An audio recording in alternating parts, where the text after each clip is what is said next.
10 or 12 years ago, my brothers and sisters started cranking out babies, cranking out the next generation. And I'm a letter-writing kind of a guy, and so I took it upon myself pretty much the day any of those little ones, and there's a lot of them, any of them was born, I would start writing them letters, just across the first couple, 3 years of their life, from wherever I was in my far-flung travels.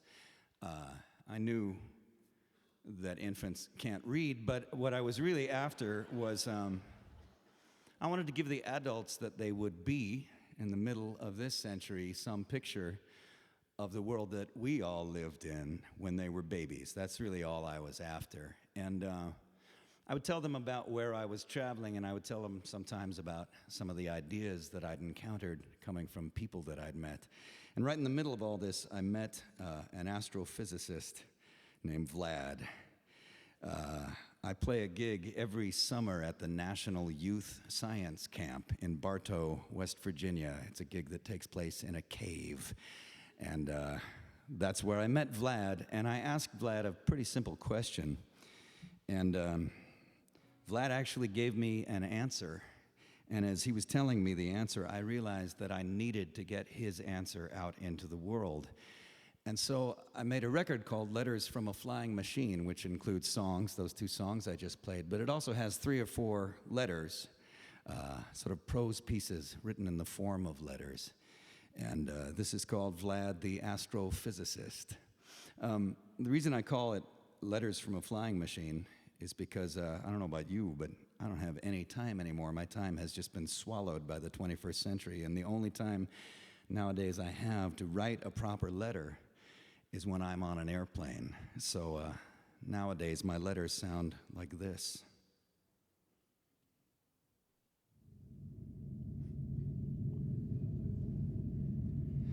4th of December, 2009, over the eastern seaboard. Dear Adeline, far below, the long evening light is fleeing the mountains of Nova Scotia.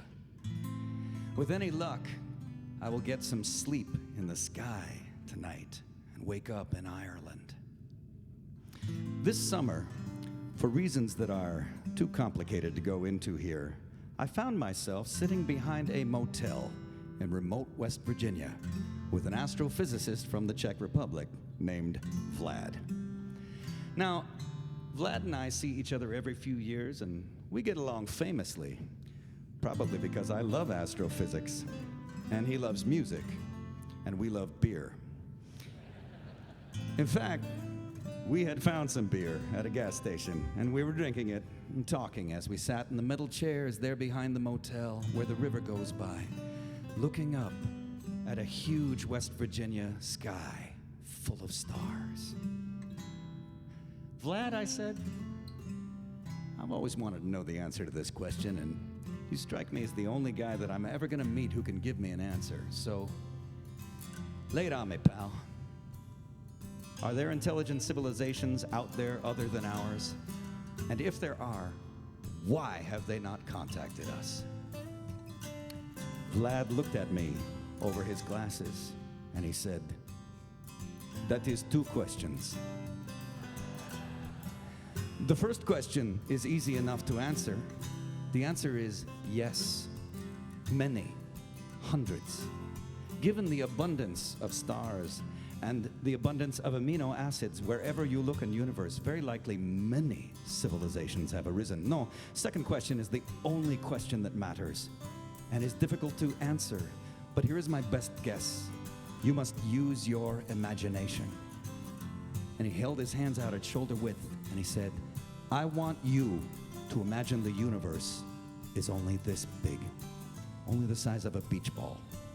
I mean, universe is not spherical, but you must go with me on this.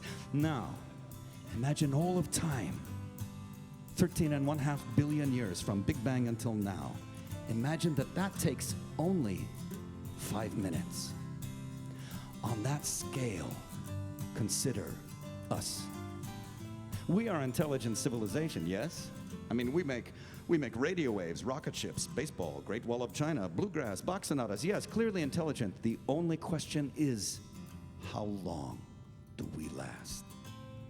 Another 5,000 years, do you think? Another 50,000? Another 5 million?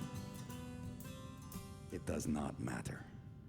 On the universal scale that I'm asking you to consider, those lengths of time are all identical. They look like this. Psst. He looked at me to see if I understood what he was saying. Every human who has ever lived and will ever live, everything we have ever made and will ever make. Psst. He paused to let that sink in. It sank in. So he said, here is universe. And again, he gestured to define the space. And here are all those intelligent civilizations which arise in universe. They go here. Psst. Then here. Psst. And then here. Psst. You see? They never meet each other. Time is too long. Space is too large. I mean, sure, maybe it happened that once simultaneously right next to each other, two civilizations sprung up, and they met each other, and they had war. Or let us say they had peace. Let us say they had arts exchanges, intergalactic libraries. They are all dead now, too. In all likelihood, at this moment, we are alone. And by the time the next inevitable civilization arises, we will have been gone for a long time. I look back at the sky, and Adeline, I probably don't need to tell you that although the stars were the same as they were a minute ago, they looked different. And I couldn't think of anything to say for a moment. And then I said, Vlad, would you like another beer?